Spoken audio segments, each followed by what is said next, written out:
नमस्कार दोस्तों, कैसे हैं आप सब। मेरा नाम है प्रिया और मैं आप सबका स्वागत करती हूँ इस वीडियो में। इसमें हम घटना चक्र की इंडियन पॉलिटी एंड गवर्नेंस, इसका इंग्लिश वर्जन हमने स्टार्ट किया है। चैप्टर नंबर 7 शेड्यूल्स आज हम करने वाले हैं।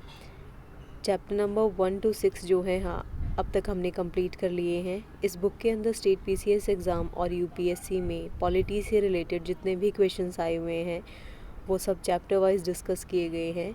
तो चैप्टर नंबर 7 शेड्यूल्स स्टार्ट करते हैं। क्वेश्चंस करने से पहले हमें शेड्यूल्स जो हैं वो हम एक ट्रिक के माध्यम से लर्न करेंगे। तो जो फर्स्ट शेड्यूल है हमारा वो है name of the states and their territorial jurisdiction. इसको हमें कैसे याद करना है, तो वैसे फ़र्स्ट तो याद हो ही जाएगा। जो फर्स्ट शेड्यूल है नेम ऑफ स्टेट, इसमें स्टेट्स के नेम और यूटी हैं और उनका एक्सटेंट है। तो name of the state and union territories and their extent. Second को हमें याद करना है 2 नंबर का पैसा। 2 नंबर का पैसा। पैसा मतलब यहाँ पे provisions relating to the allowances and emoluments ये दिए गए हैं। प्रोविज़न्स जो अलाउंसेस से रिलेटेड प्रोविज़न्स इसमें दिए गए हैं। तो पैसे की बात हो रही है तो 2 नंबर का पैसा, इस तरीके से हम इसे याद करेंगे। उसके बाद थर्ड शेड्यूल हमारा है ओथ के लिए। तो ओथ यहाँ पे दी गई हैं form of oath and affirmations.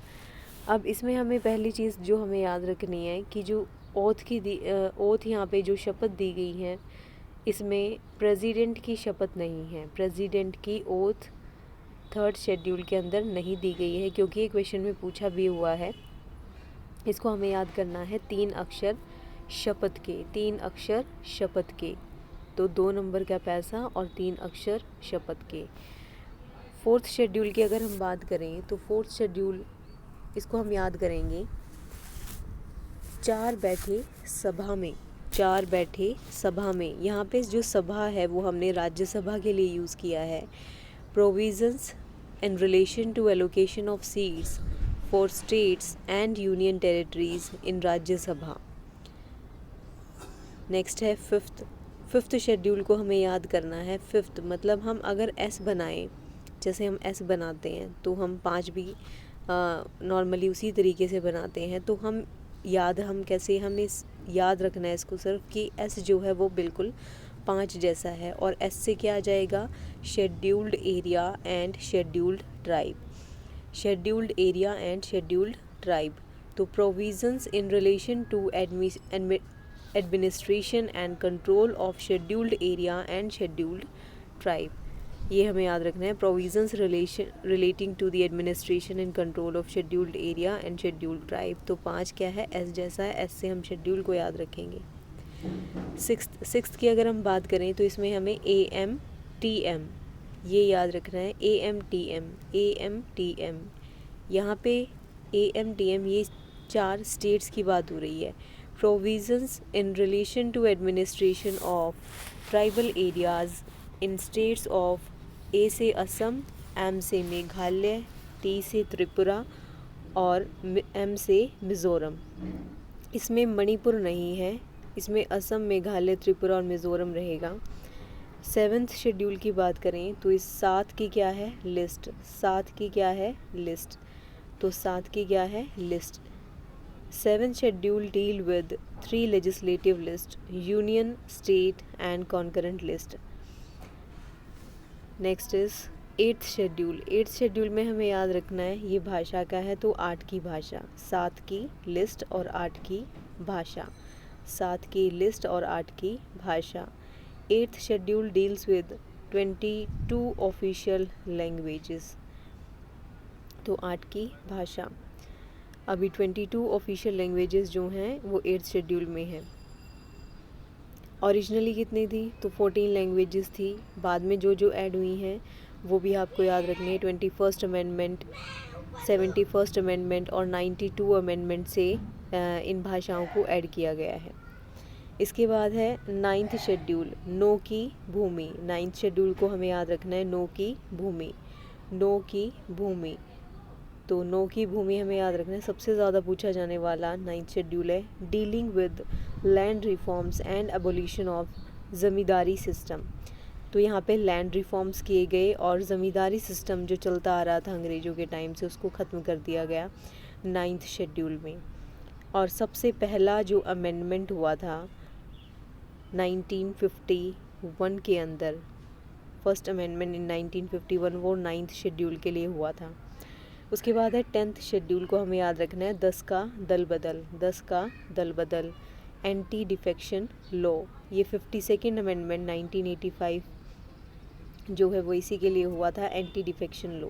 10 का दल बदल का मतलब एंटी डिफेक्शन लॉ की बात कर रहे हैं हम। उसके बाद 11th को तो आई थिंक किसी ट्रिक से याद करने की ज़रूरत नहीं है, क्योंकि 11th का सबको पता है कि पंचायत को ऐड किया गया था 11th शेड्यूल में, ठीक है, 73rd अमेंडमेंट। और 12th जो है ये शेड्यूल ये म्यूनसिपैलिटी के लिए है, 74th अमेंडमेंट उसके लिए हुआ था। तो पंचायत में के लिए 29 सब्जेक्ट्स और म्यूनसिपैलिटी के लिए 18 सब्जेक्ट्स रहेंगे। तो एक बार ट्रिक्स एक बार रिवाइज़ कर लेते हैं। 2 नंबर का पैसा, 3 अक्षर शपथ के, 4 बैठिए सभा में, 5 एस जैसा, 6 AMTM, 7 की लिस्ट, 8 की भाषा, 9 की भूमि, 10 का दल बदल और 11 पंचायत और 12 म्यूनसिपैलिटी। एक में क्या है फर्स्ट में, तो फर्स्ट शेड्यूल में name of state and union territories थी। तो आई होप आपको ये लर्न हो गए होंगे, बहुत इजी ट्रिक है। चलिए क्वेश्चन स्टार्ट करते हैं। जो भी एग्ज़ाम्स में आए हुए हैं आप भी देख सकते हो। अगर आपको रिवाइज़ करना है एक बार और तो आप इसे पॉज करके रीड कर सकते हो। इसको मैंने शॉर्ट फॉर्म में लिखा हुआ है, जैसे ये सेकंड जो है 2 नंबर का पैसा मैंने यहाँ पे लिखा हुआ है उसके आगे, जिससे ये रिलेटेड है। क्वेश्चंस फर्स्ट क्वेश्चन में पूछा गया है, बताइए टोटल नंबर ऑफ शेड्यूल जो हमारे संविधान के अंदर हैं वो कितने हैं। तो अभी प्रेजेंट में कितने हैं, 12। तो 12 शेड्यूल रहेंगे हमारे कॉन्स्टिट्यूशन में। ओरिजिनली कितने थे, जब हमारा कॉन्स्टिट्यूशन बना था तो उस टाइम पे जो शेड्यूल थे वो हमारे 8 शेड्यूल थे। और आज के टाइम में कितने हैं, तो आज के टाइम में हमारे हैं 12 शेड्यूल। उसके बाद क्वेश्चन नंबर सेकंड जो है इसमें पूछा गया है Indian constitution has, Indian constitution में कितने शेड्यूल रहेंगे, 12 शेड्यूल रहेंगे। नेक्स्ट क्वेश्चन नंबर 3 में पूछा गया है the constitution of India has 20 parts, Indian constitution में 20 पार्ट्स हैं। तो क्या ये सही है, नहीं, 22 पार्ट्स हैं। हमने जब पार्ट्स का लेक्चर किया था तो हमने उसमें देखा था 22 पार्ट्स हैं अगर हम ओरिजिनल की बात करें, ठीक है। अदरवाइज़ अगर हम अभी करंट की बात करें तो आपको 22 पार्ट्स याद रखने, 22, ठीक है। इसके बाद अगर हम बात करें नेक्स्ट 390 आर्टिकल्स हैं, नहीं 395 आर्टिकल्स हैं, ठीक है। और 9th 10th 11th 12th schedule क्या ये बाद में ऐड किए गए थे, तो बिल्कुल they were added to the constitution by constitution amendment act, उनको अमेंडमेंट से ऐड किया गया था। तो इसकी सिर्फ हमारी जो थर्ड स्टेटमेंट है वो करेक्ट रहेगी, ऑप्शन नंबर सी इसका राइट आंसर हो जाएगा। हर एक क्वेश्चन के नीचे आप देख सकते हो एक्सप्लेनेशन दी हुई है, जिससे कि अगर कोई डाउट स्टूडेंट का होता है तो उसको क्लियर कर सकता है। क्वेश्चन नंबर 4 में पूछा गया है वो शेड्यूल बताना है आपको जिसमें कि लिस्ट बताई गई है। तो लिस्ट किस में थी, तो आपको याद होगा इसमें यहाँ पे जो लिस्ट है ये वो लिस्ट नहीं पूछी गई है एक्चुअली। यहाँ पे the name of state and the specify their territory, वो शेड्यूल बताना है जिसमें नेम ऑफ स्टेट और उनकी टेरिटरीज़ को स्पेसिफाई किया गया है। तो आई थिंक फर्स्ट शेड्यूल हमने पढ़ा है name of state and union territories and their extent, आपको याद होगा। तो ऑप्शन नंबर ए इसका राइट आंसर हो जाएगा। क्वेश्चन नंबर 5 जो है इसमें पूछा गया है if a new state of the Indian union is to be created, अगर एक नई स्टेट बनानी है तो कौन सा शेड्यूल इसमें से अमेंड किया जाएगा। तो फर्स्ट शेड्यूल ही किया जाएगा, क्योंकि नाम तो उसी में आएगा स्टेट का सबसे पहले अगर कोई नई स्टेट बनेगी तो। क्वेश्चन नंबर 6 क्वेश्चन नंबर 6 में पूछा गया है फोर्थ शेड्यूल जो हमारे इंडियन कॉन्स्टिट्यूशन का है वो किससे डील करता है। तो 4 बैठे सभा में हमने याद किया था सभा से आ जाएगा राज्यसभा, और राज्यसभा को ही हम काउंसिल ऑफ स्टेट बोलते हैं। तो allocation of seats for the council of state. इसके बाद नेक्स्ट बात करें तो इसमें कुछ स्टेटमेंट्स आपको दी गई हैं। बताइए कि जो थर्ड शेड्यूल है हमारा उससे रिलेटेड। तो थर्ड शेड्यूल में क्या है? थर्ड शेड्यूल में 3 अक्षर शपथ के, वही हमने याद किया है, तो ओथ आ जाएगी। और ओथ यहाँ पे किसकी है? क्या यहाँ पे प्रेसिडेंट की ओथ है? नहीं। तो थर्ड जो हमारी स्टेटमेंट है वो तो वैसे गलत हो जाती है यहाँ पे। तो थर्ड स्टेटमेंट गलत है, हम उसको एलिमिनेट कर देंगे। तो ऑप्शन नंबर सी हमारा as it is right answer हो जाएगा। ठीक है। इसके बाद अगर हम बात करें नेक्स्ट क्वेश्चन की, तो हमें याद रखना है कि इसमें मैच द फॉलोइंग दिए हुए हैं। मैच द फॉलोइंग में हमने शेड्यूल्स को मैच करना है। जैसे कि थर्ड शेड्यूल 3 अक्षर शपथ के, फॉर्म्स ऑफ ओथ। 4 शेड्यूल 4 बैठे सभा में, allocation of seat in the council of state. Next is 7th schedule 7 की लिस्ट और 8 की भाषा। इस तरीके से हम इसे मैच कर सकते हैं। आप देख सकते हो इस तरीके से आप इसे मैच कर सकते हो। नेक्स्ट इज इसमें भी आपको मैच ही करना है। तो 4 बैठी सभा में, काउंसिल ऑफ स्टेट। 6 की, अब 6 तो AMTM हमने पढ़ा था, और AMTM में यहाँ पे असम, मेघालय, त्रिपुरा और मिज़ोरम की बात हुई है, ट्राइबल एरियाज़ की। तो ट्राइबल एरियाज़ ठीक है। उसके बाद 8 की भाषा और 9 की भूमि। 9 की भूमि मतलब लैंड रिफॉर्म्स की बात हो रही है। इसके बाद क्वेश्चन नंबर 10। क्वेश्चन नंबर 10 में भी मैच करना है। तो 7th शेड्यूल है ये। तो 7 का क्या है? 7 की लिस्ट हमने पढ़ी थी, और लिस्ट तो यूनियन, स्टेट और कॉन्करेंट लिस्ट की बात हो रही है। तो इसमें आ जाएगा डिस्ट्रीब्यूशन ऑफ लेजिस्लेटिव पावर, जिनको लिस्ट में डिवाइड कर दिया गया है। 8 की भाषा, 9 की भूमि, तो वैलिडेशन ऑफ सर्टेन एक्ट आ जाएगा यहाँ पे। और 10 एंटी डिफेक्शन लॉ हमने पढ़ा था। एंटी डिफेक्शन लॉ मतलब disqualification on the ground of defection.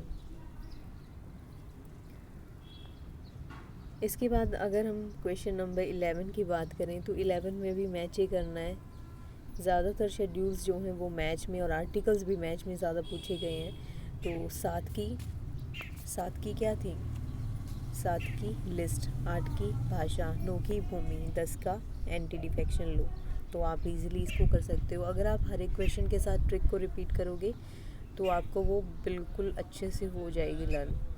9th की भूमि है, लेकिन इसमें पूछा क्या गया है? 9th शेड्यूल इंट्रोड्यूस जो हमारे संविधान में किया था वो किसकी प्राइम मिनिस्टरशिप के अंदर हुआ था?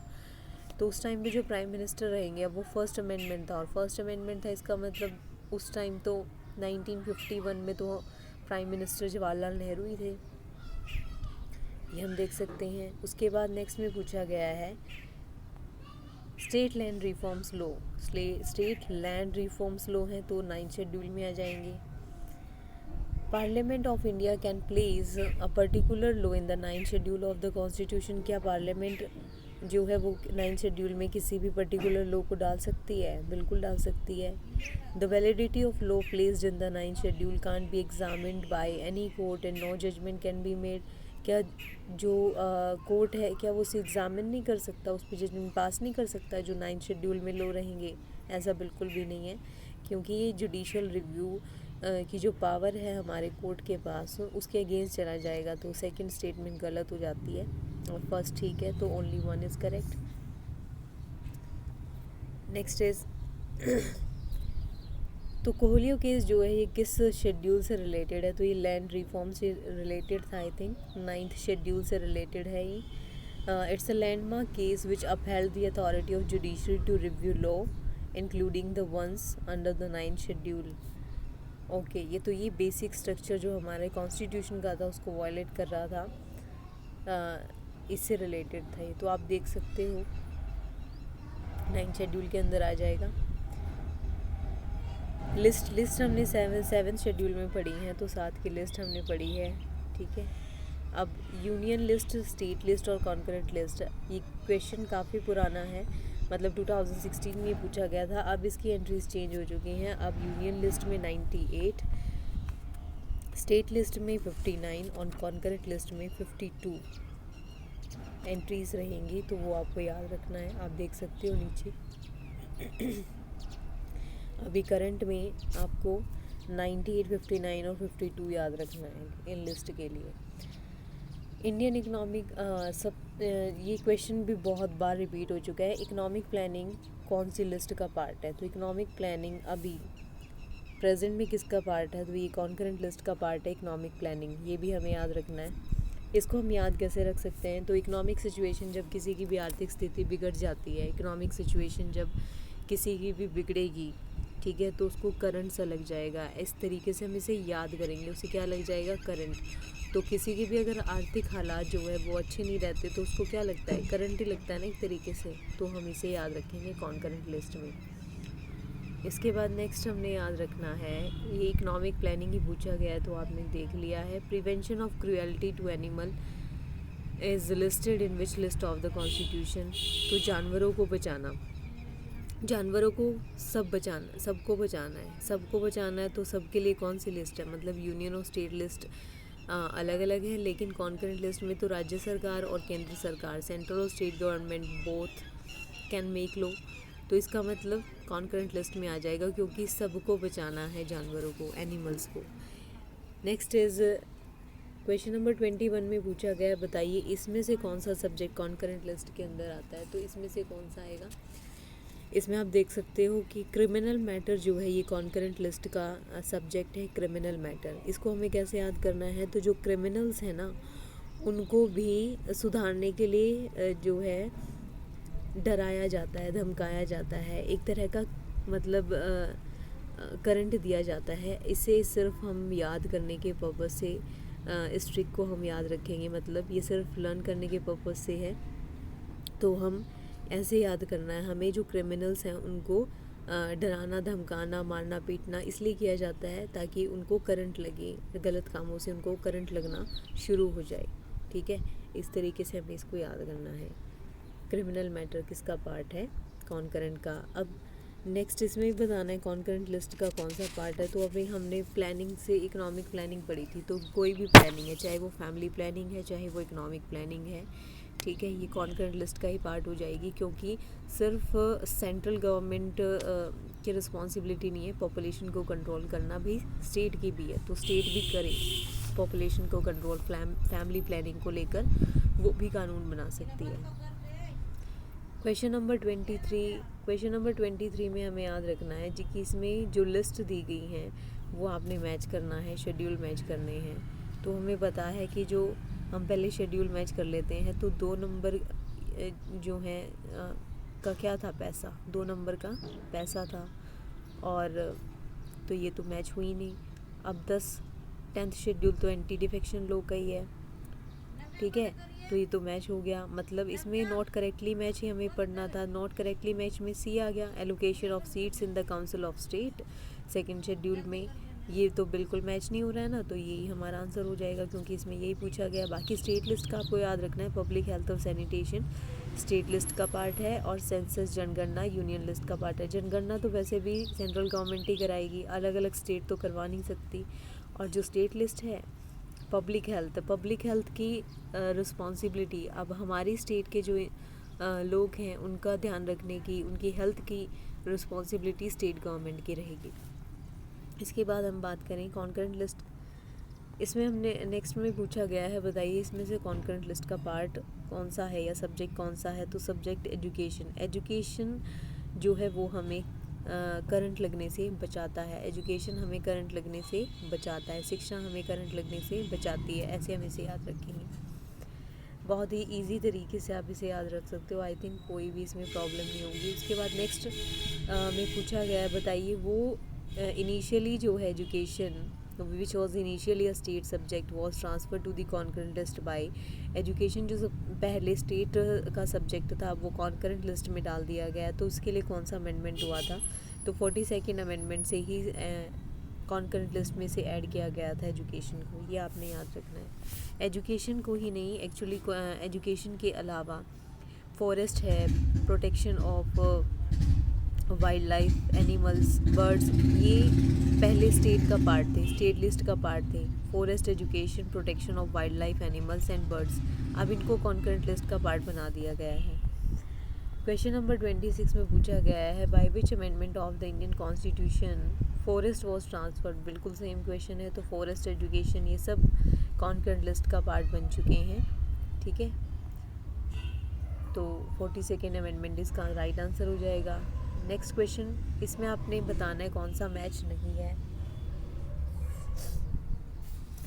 तो जो स्टॉक एक्सचेंज है, स्टॉक एक्सचेंज ये यूनियन लिस्ट में आता है। स्टॉक एक्सचेंज ये किसका पार्ट है? यूनियन लिस्ट का पार्ट है, ना कि स्टेट का। ये आपने याद रखना है। बाकी हम वैसे रिवाइज कर सकते हैं, जैसे फॉरेस्ट जो है ये कॉन्करेंट में आ गया, ये हमने पढ़ा भी। एजुकेशन, फॉरेस्ट ये कॉन्करेंट का है। पब्लिक हेल्थ भी हम पढ़ के आए हैं, स्टेट लिस्ट का पार्ट है।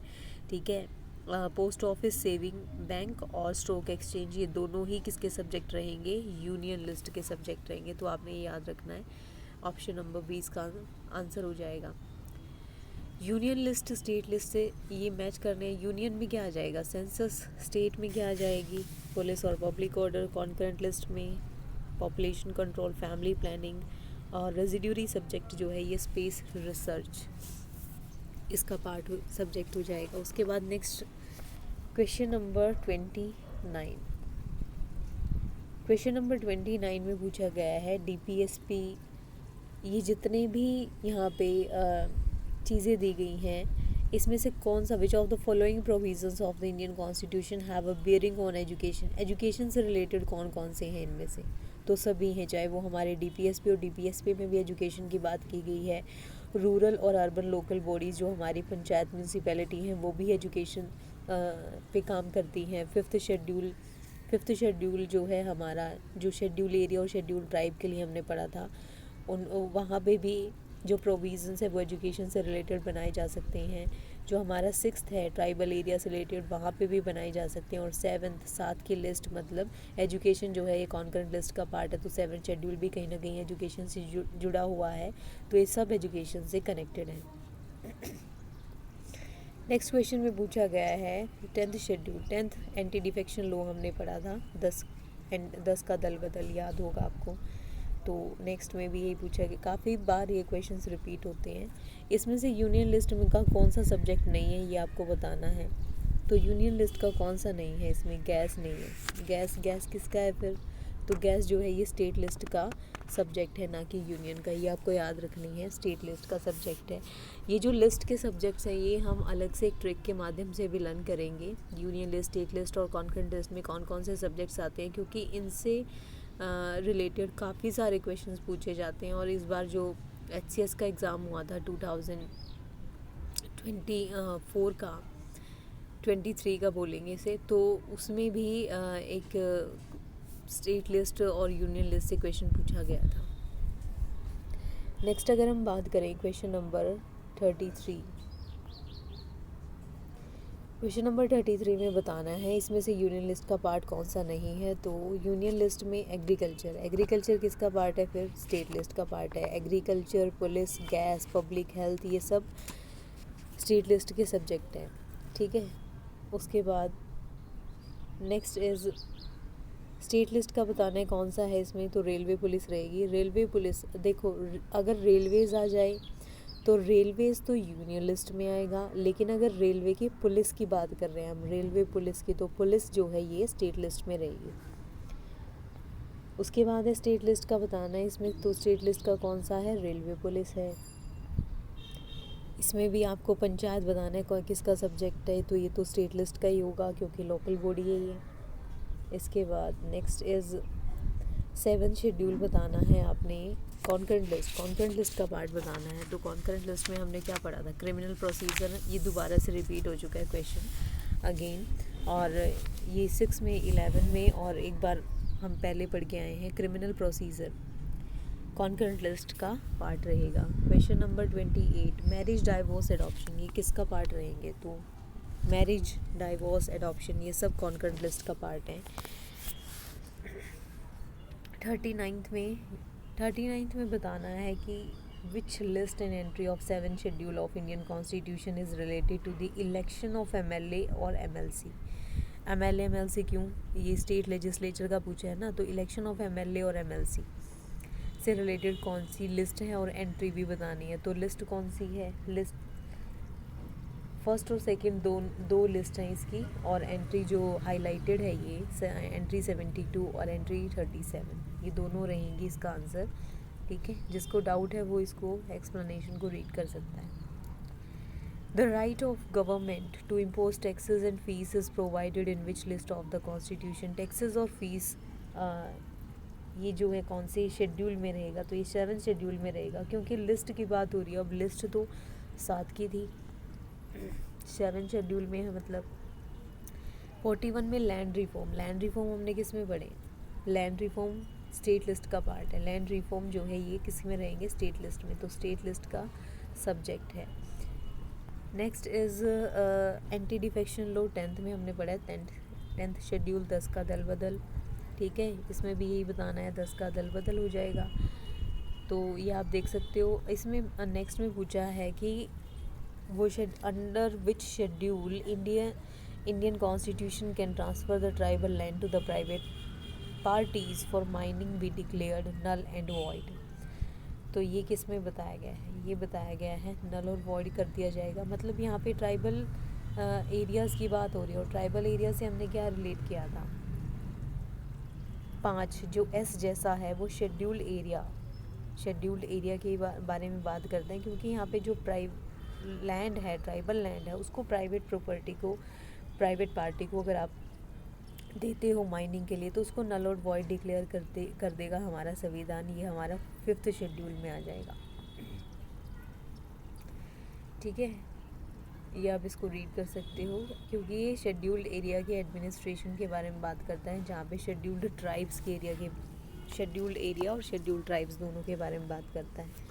क्वेश्चन नंबर 45 में पूछा गया है, ये स्टेटमेंट्स दी गई हैं, बताइए इनमें से कौन सी जो है, इन स्टेटमेंट्स में से if a particular area is broad under the 5th schedule of Indian constitution. किसी एरिया को अगर 5वें शेड्यूल में डाल दिया गया, 5वां शेड्यूल शेड्यूल्ड एरिया और शेड्यूल्ड ट्राइब का है। ठीक है, तो उसका कंसिक्वेंस, उसका असर क्या रहेगा कि उसके बाद this would prevent the transfer of land of tribal people to non tribal people.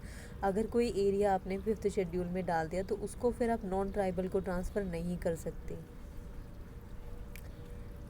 ठीक है, उसके बाद नेक्स्ट इसमें से कौन सा शेड्यूल जो है हमारे संविधान का है जिसमें कि प्रोविज़न्स दिए गए हैं administration and the control of schedule areas in several state. तो अभी हमने पढ़ा है, ये क्वेश्चन ऊपर सेम है। 5th शेड्यूल, 5th और 6th शेड्यूल जो हमारे कॉन्स्टिट्यूशन के हैं, वो किसके लिए बनाए गए हैं या क्यों बनाए गए हैं? To protect the interest of scheduled tribes को प्रोटेक्ट करने के लिए बनाए गए हैं। Option number A. प्रोविज़न बताना है आपने 6th शेड्यूल का। 6th शेड्यूल के जो प्रोविज़न्स हैं वो किस स्टेट पे अप्लाई नहीं होते? तो 6 का AMTM आपको याद होगा, उसमें मणिपुर नहीं था, उसमें मेघालय और मिज़ोरम है, तो मणिपुर नहीं है उसके अंदर। ठीक है, अब इसमें भी स्टेट्स ही बतानी है, तो इसमें आप स्टेट्स देख सकते हो, मेघालय, त्रिपुरा और मिज़ोरम रहेंगी। तो ऑप्शन नंबर बी। 50 में बताना है, प्रोविज़न बताइए 6th शेड्यूल का जो हमारे इंडियन कॉन्स्टिट्यूशन का है, they are applicable in which of the following state. कौन सी स्टेट में एप्लीकेबल है? तो त्रिपुरा में है। इसके बाद ऑटोनोमियस डिस्ट्रिक्ट के रिलेशन में स्टेटमेंट दी गई हैं। Each autonomous district council has 30 member. 24 members of autonomous district council are elected by voting and rest 6 are nominated by governor. क्या ऐसा है? सेकंड स्टेटमेंट गलत हो जाएगी। और नेक्स्ट जो हमारी स्टेटमेंट है इस क्वेश्चन की वो है, right to direct the act passed by the Parliament of India in autonomous district of Assam lies with the governor। तो ये स्टेटमेंट जो है बिल्कुल करेक्ट है, तो ये फर्स्ट एंड थर्ड स्टेटमेंट इसमें करेक्ट हो जाएगी। इसमें जो 4 मेंबर्स हैं वो नॉमिनेट किए जाते हैं, ना कि 6 मेंबर्स, तो इसलिए सेकंड स्टेटमेंट जो है वो गलत है। उसके बाद 11th शेड्यूल की बात, 11th आपको पता है पंचायती राज से रिलेटेड है, 12th किससे? म्यूनसिपैलिटी से। ठीक है, कितने सब्जेक्ट्स हैं 11th में? 29 सब्जेक्ट्स हैं। ठीक है, तो ये हमारी 53 क्वेश्चंस यहाँ पे कंप्लीट हो जाते हैं। तो जितने भी क्वेश्चंस पॉलिटी के शेड्यूल से रिलेटेड थे वो सभी क्वेश्चंस हमने कर लिए हैं। और ये काफ़ी डिफरेंट एग्ज़ाम्स में हमने देखा कि यूपी पीसीएस या फिर छत्तीसगढ़ का हो गया, झारखंड पीसीएस हो गया, एमपी पीसीएस हो गया, काफ़ी सारी स्टेट्स के क्वेश्चंस जो हैं रिपीट होते हैं। जैसे आज अगर कोई यूपी पीसीएस में कोई क्वेश्चन आया तो वो पहले कभी एमपी पीसीएस में आया होगा या आने वाले एग्ज़ाम में एमपी पीसीएस में आ सकता है। तो काफ़ी बार हमने देखा है कि क्वेश्चंस रिपीट होते हैं, इसलिए प्रीवियस ईयर क्वेश्चंस लगाने का काफ़ी ज़्यादा बेनिफिट होता है। अगर आपको वीडियो अच्छी लगी है तो आप इसे लाइक कर सकते हैं, चैनल को सब्सक्राइब कर सकते हैं और अपने फ्रेंड्स को जो भी प्रिपेयर कर रहे हैं पीसीएस एग्ज़ाम के लिए तो आप उनको रिकमेंड कर सकते हो। तो thank you so much for watching the video. And chapter 8 जो हमारा प्रीएम्बल रहेगा वो हम नेक्स्ट वीडियो में करेंगे, और हम कोशिश करेंगे कि जो भी हमारे शेड्यूल के हैं जैसे आर्टिकल्स हैं इसको हम ट्रिक की हेल्प से ही लर्न कर सकें ताकि हमें लंबे टाइम तक याद रहे।